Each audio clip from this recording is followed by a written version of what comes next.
Let's delve into reality. But one thing I wanted to comment on is, there's some people I hear, particularly in adults, they say, "Well, veganism is not really about human health," and they're willing to say, "Hey, I would rather have my health somewhat compromised and not be optimal."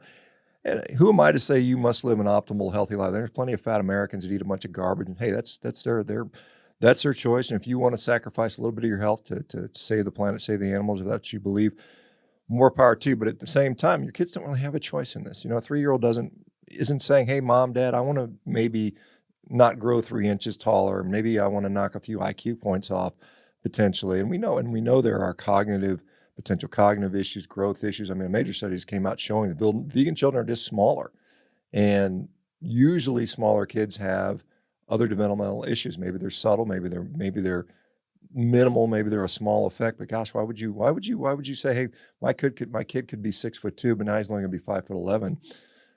I mean, why would you do that? So let me ask about reality, because you'd mentioned, you'd seen that within the community, because obviously you had access to a lot of vegans. I'm sure you're at a lot of different events where they were there, and you probably saw a lot of vegan children. And so what was your experience? And again, this isn't science. This is just, Yeah. observations, but the observations are part of how we sort of start science. So what have you seen within the community?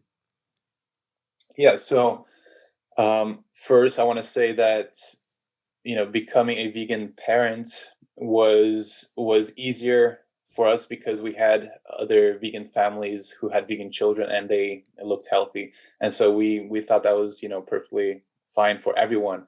We made an assumption, but once I saw what I saw, which was kids that were struggling with gut issues, dental issues. Then things started changing up. But we had a lot of vegan families, family friends online that we were talking to.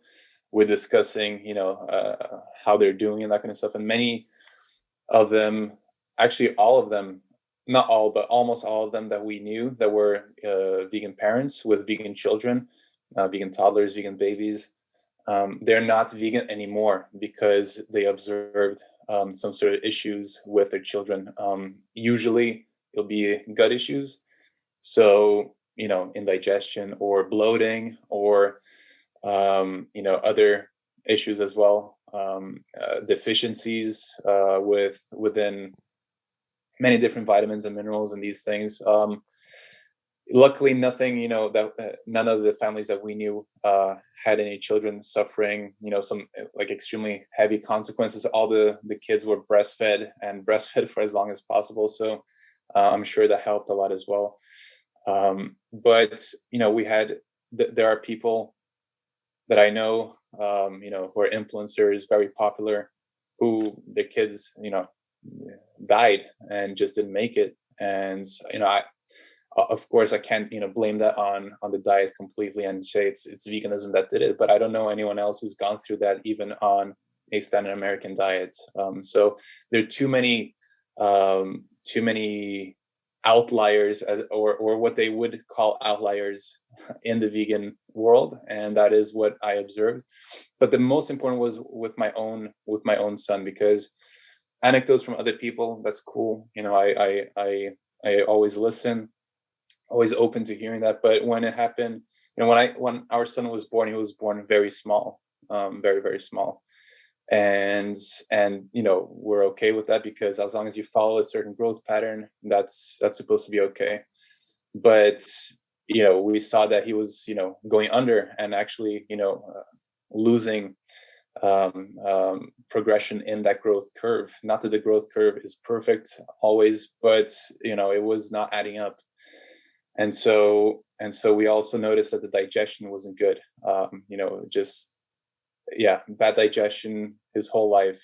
He had some really bad eczema and skin issues that were like pretty extreme. And we tried to go to different professionals, doctors, to try to figure out what it was. Nobody could give us an answer. It got better when my wife cut out gluten, and he was getting gluten through the breast milk. And so when she cut that out, it got better.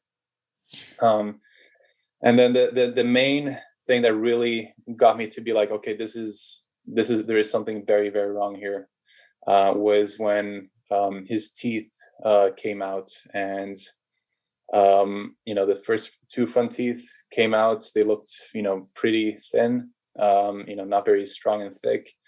And he started, getting some brown spots on it.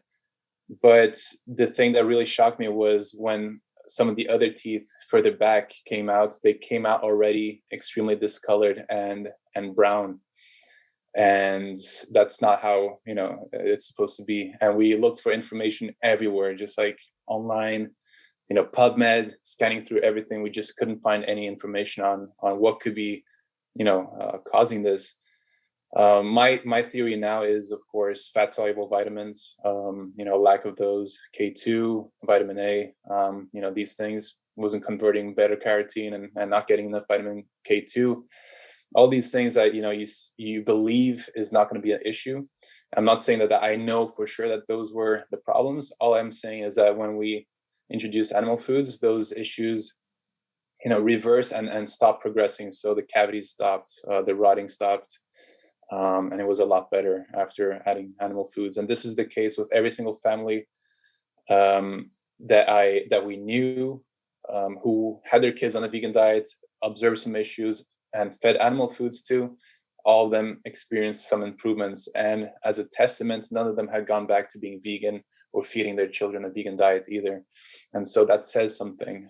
And again, anecdotes are anecdotes, but what was the most powerful was my own experience, or our own experience with our own son.